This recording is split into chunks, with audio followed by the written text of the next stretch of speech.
শাহপুরের doctor Ahmad পেয়ারা Baghdadi বড় হুজুর সহ গিয়েছিলাম। যেই বৃক্ষের নিচে গৌসে পাক মুরাকাবা করতেন, জিকির করতেন, একদিন তাকে একটা রুটি দেওয়া হলো। হুজুর একটু রুটিটা খান। তিনি খাচ্ছেন, খাবেন করে 34 বছর পার হয়ে গেল।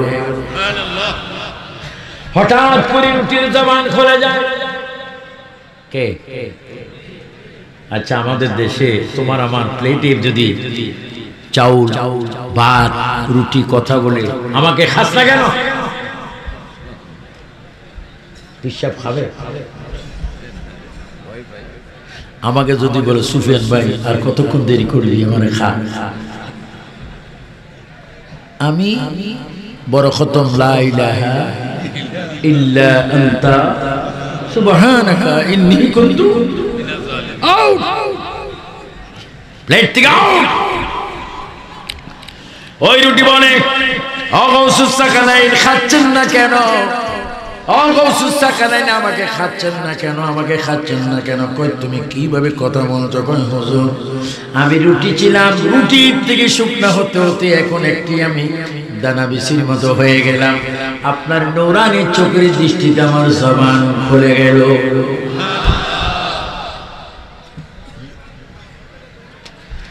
যিনি গাউসুস সাকালাইন, যিনি গাউস, যিনি আব্দুল কাদের জিলানী, যিনি এত বড় ওলি, ও আল্লাহর ওলি, আপনি রুটির দিকে তাকালে রুটি পর্যন্ত কথা বলে।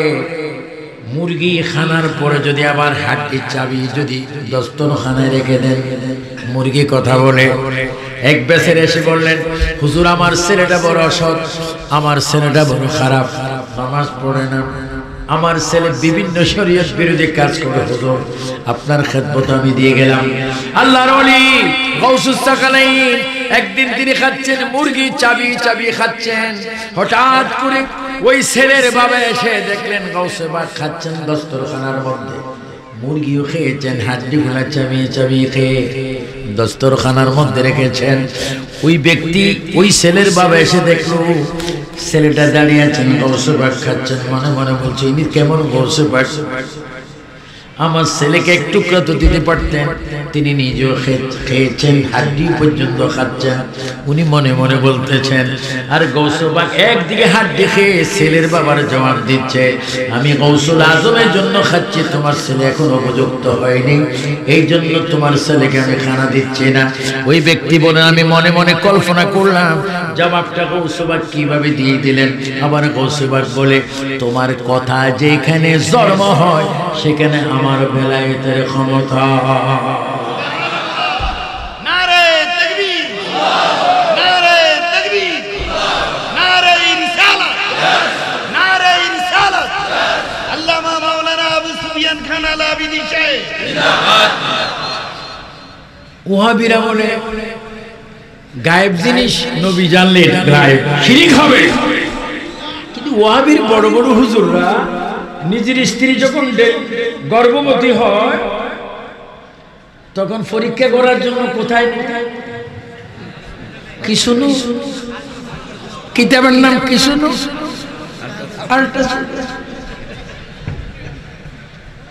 বড় হুজুর কোথায় যাচ্ছেন? 3টে মেয়ে হয়েছে, ছেলে হবে কিনা একটু আল্ট্রাসাউন্ড করতে যাই। এটা শিরক হয় না? ডাক্তার পরীক্ষা করে বললেন, সুখবর, তুমি আব্দুর রহিমের বাবা হবে।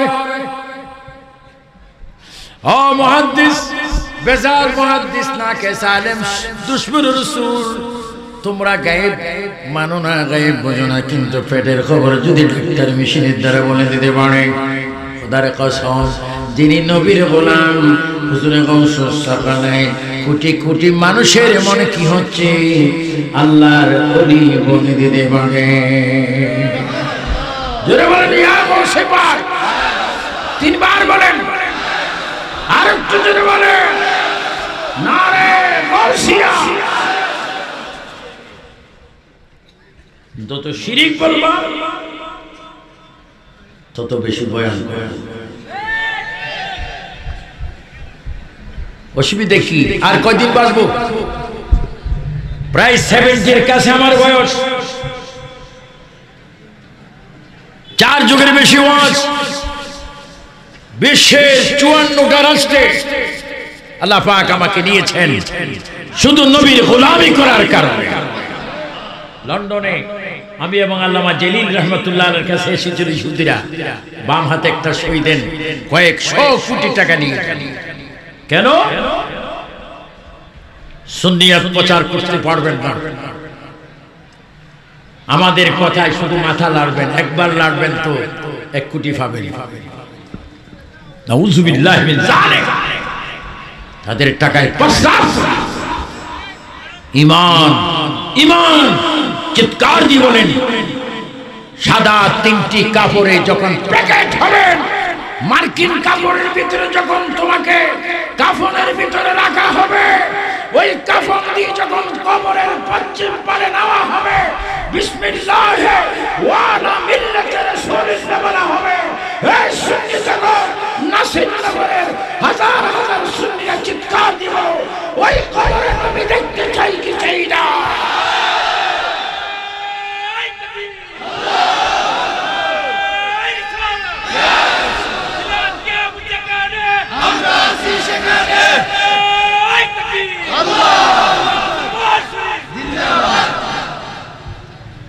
আপনাকে আসলে নবী দেখবেন? জোরে বলেন নবী দেখবেন? ডান হাত তোলেন, নবী দেখবেন। 5 ওয়াক্ত নামাজ পড়বেন, রমজানের রোজা রাখবেন, কোরআন শরীফ পড়বেন, দুরূদ শরীফ পড়বেন, বলেন মা বাবার খেদমত করবেন, নবী পাবেন। গৌসুস সাকালাইন পীর মীর মহিউদ্দিন আব্দুল কাদের জিলানী, তিনি বড় ওলি। আমি 1995-তে তাহাজ্জুদের নামাজের পরে 1995 জুন মাসে তাহাজ্জুদ নামাজের পরে সরাসরি আজকে বাদুঘরে আমার সুন্নি ছেলের উপর আক্রমণ করা হলো।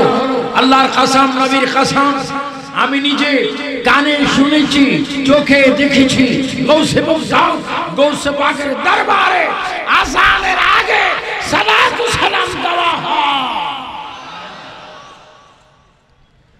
আমি দেখেছি কোরআন শরীফে আপনারা পড়ুন, সুবহানাল্লাযী আসরা বিআবদিহি লাইলাম মিনাল মাসজিদিল হারামি ইলাল মাসজিদিল আকসা। সেই মসজিদে আকসাতে প্রবেশ করার আগে, মুসা আলাইহিস সালামের কবর জিয়ারত করার পরে, মসজিদে ফিলিস্তিনের মধ্যে ইসরায়েলের প্রবেশে একটা মসজিদ আছে, মসজিদে ফারুক আযম। বলেন মসজিদে ফারুক আযম রাদিয়াল্লাহু তাআলা আনহু। সেই মসজিদে আযানের আগে এখনো সালাতু সালাম দেওয়া। আমি বাংলাদেশ সরকার বঙ্গবন্ধুর কন্যা শেখ হাসিনার উদ্দেশ্যে বলবো, আপনি পারবেন, আপনার দ্বারা সম্ভব। আমি আওয়ামী লীগ করি না, আমার ব্যক্তিগত একটা রাজনৈতিক দল রয়েছে, কিন্তু সরকার ভালো কাজ করে বিদায় আমি তার ভালো কাজের প্রশংসা করব। আপনি পারবেন, যেহেতু আপনি গেল বছর সারা বিশ্বে আপনি একটা ইতিহাস সৃষ্টি করেছেন। সুন্নিয়তের দাবি, সুন্নি পীরদের দাবি, সুন্নি কিশোরের দাবি, জাসনে জুলুসে ঈদ মিলাদুন নবী সাল্লাল্লাহু আলাইহি ওয়াসাল্লামকে আপনি জাতীয়ভাবে গেজেট ঘোষণা করে মিলাদুন নবী অনুষ্ঠানকে উন্মুক্ত করে দিয়েছেন। আপনি পারবেন। আমি আপনার প্রতি বঙ্গবন্ধুর কন্যা হিসেবে, কারণ ইতিহাস, আপনার বাবা গৌসে বগদাদের প্রেমিক ছিলেন, তিনি বগদাদ শরীফ জিয়ারত করেছেন বঙ্গবন্ধু, তিনি আজমির শরীফ গিয়েছেন, তিনি শাহজালাল শাহ আমানতের মাজার গিয়েছেন, মজবন্ডার দরবারে গিয়েছেন। হে প্রধানমন্ত্রী শেখ হাসিনা, যদি আখিরাতে মা ফাতেমাকে দেখতে চান, একটা আইন সংসদে পাস করুন, যারা নবীর দুরূদ শরীফ শুনলে যাদের চুলকানি হয়, যারা মানতে পারে না, অচিরে পার্লামেন্টে তাদের মৃত্যুদণ্ডের আইন করা হোক। এটা আমরা চাইতে চাই না।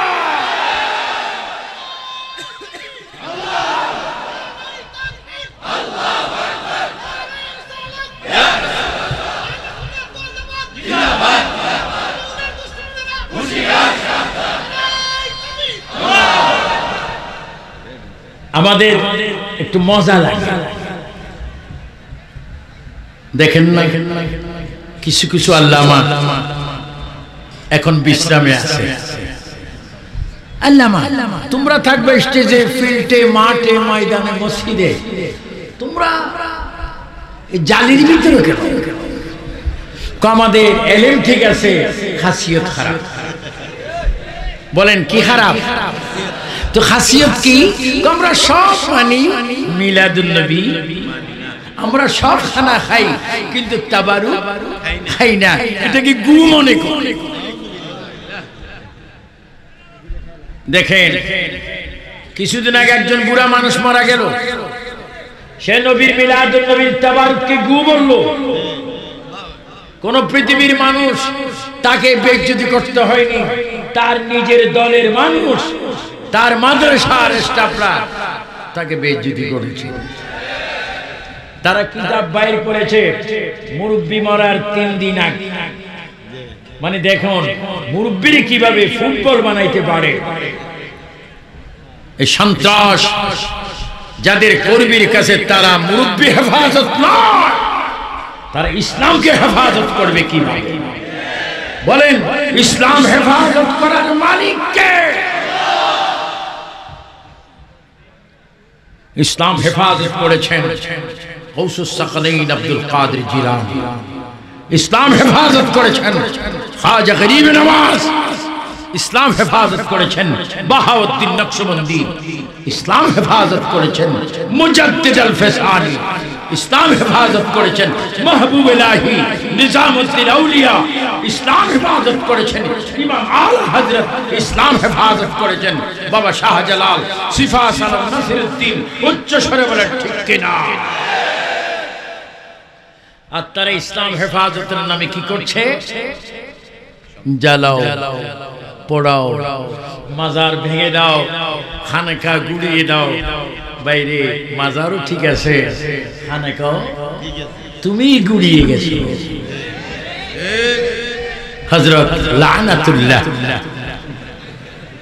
বিশ্রামের কত বড় বেয়াদব। কোন নবী কেমনি কথা বলতো আমি জানি। মানুষকে দেখাচ্ছে নবীর জবান মোবারকের নকল করে, করতে দেরি বেইজ্জতি হতে। এই তো হাসিনাকে আরো ধন্যবাদ। কিছুদিন আগে আমরা দেখলাম একজন মন্ত্রী, তার মাথা হচ্ছে লেভেল। না আমি বেশি বলবো না, কিছু বলবো, একবার লেভেল পার্টি। কি চিৎকার, কি হুঙ্কার, বিসমিল্লাহ থাকবে না, ইসলাম থাকবে না। হাসিনা যত সময় প্রধানমন্ত্রী সিদ্ধান্ত, ধন্যবাদ, এই ধরনের কুখ্যাত মন্ত্রীর নামে জয় হোক, যখনই রাষ্ট্রের ক্ষমতা পেয়ে নবীর শান, ইসলামের শান বেয়াদবি করবে, তাদের এইভাবে শাস্তি দেওয়া হোক। এটা আমরা চাই কি চাই না? হাত তুলে বলো চাই কি চাই না? বলো ইসলাম হেফাজত করে কে? তুমি বলছো এই দেশে ইসলাম বিসমিল্লাহ থাকবে না, থাকবি কি করে? তুমি তো বিসমিল্লাহ নাই, তুমি তো নাউজুবিল্লাহর পয়দা।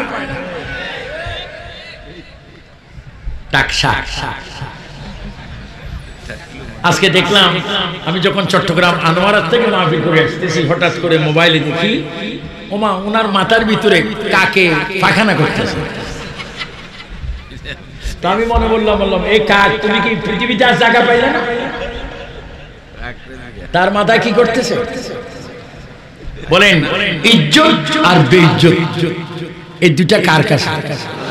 আর প্রশ্ন বলবেন আমার যুবক ছেলেরা, তোমরা যারা 15-20 বছর, তোমরা আমার নাতির মতো, এটা সুন্দর করে বলেন ইজ্জত আর বেইজ্জত দুইটা কার কাছে? বলেন ইজ্জত দেয় কে? বেইজ্জতি করে কে? আমরা নবীর সম্মান চাই কিনা? নবীর জিকির চাই কিনা? ইয়া রাসূলুল্লাহ বলবো কিনা? ইয়া গাউসে পাক বলবো কিনা? ইয়া শাহজালাল বলবো কিনা? ইয়া মুর্শিদ বলবো কিনা? এগুলা বলতে গিয়ে যদি আমরা জীবন দিতে হয় জীবন দেব, তবু আমরা নবীর স্লোগান ছাড়ব। ওয়াজ যথেষ্ট করছি, ইউটিউব দেখেন, টিপ দিলে হাজার। আমি তো যখন ওয়াজ করতাম তখন তো মিডিয়া ছিল, আমরা বক্তা হয়েছি ওই যে কি লাইট ছিল, ফার্ম লাইট, তখন ফার্ম লাইট দিচ্ছিল। এখন তো কথা বললে সারা বিশ্বে কি হয়ে যায়, প্রচার হয়ে। ভাইরা আমার, হুজুরে গৌসে পাক আব্দুল কাদের জিলানী রাদিয়াল্লাহু তাআলা আনহু, তিনি এত পাওয়ার কোত্থেকে পেলেন? সুন্দর একটি কিতাব, কিতাবের নাম ফতওয়ায়ে আফ্রিকা। আমি আমার তাকরীর, গোছানো তাকরীর এই কিছুক্ষণ করব, বেশিক্ষণ আমি পাবো না, একবারে কিছুক্ষণ না। কিতাবের নাম ফতওয়ায়ে আফ্রিকা। এই কিতাবটা যিনি লিখেছেন ইমাম আহলে সুন্নাত মুজাদ্দিদ দ্বীন মিল্লাত ইমাম আহমদ রেজা খান ফাজিল বেরলভী রাদিয়াল্লাহু তাআলা আনহু, তিনি ১৫০০ কিতাব লিখেছেন। তার একটি কথা আমি বলবো, আলা হযরত মাওলা আলীকে এত পছন্দ করেন, ইমাম হাসান হুসাইনের আব্বাকে, খাতুনে জান্নাত মা ফাতেমার স্বামীকে এত পছন্দ করেন। আলা হযরত বলেন, মাওলা আলী এমন একজন ব্যক্তি যিনি আম্মার পেট মোবারক থেকে দুনিয়ায় ভূমিষ্ঠ হয়েছেন খানে কাবার ভিতরে। কোথায়? কোন খানে কাবা?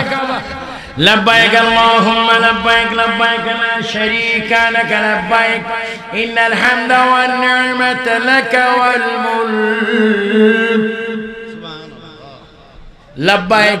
আমি দোয়া করি যুবকরা, আমি দোয়া করি কলেজ স্কুল মাদ্রাসা যারা পড়ছো, জীবন একবার হলো মক্কা মদিনায় যেন আল্লাহ তোমাদেরকে যাওয়ার তৌফিক দেয়।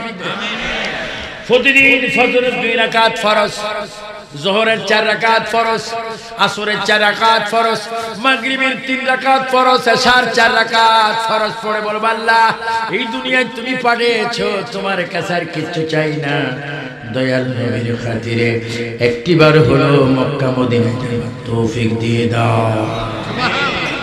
মক্কা মদিনা, মক্কাতুল মুআজ্জামাত, মদিনাতুল মুনাওয়ারা, আল্লাহর ঘরের চতুর্দিকে লব্বাইক আল্লাহুম্মা লব্বাইক লব্বাইক লা শারীকা লাক লব্বাইক ইন্নাল হামদা ওয়ান নি'মাতা লাক ওয়াল মুলক লা শারীকা লাক।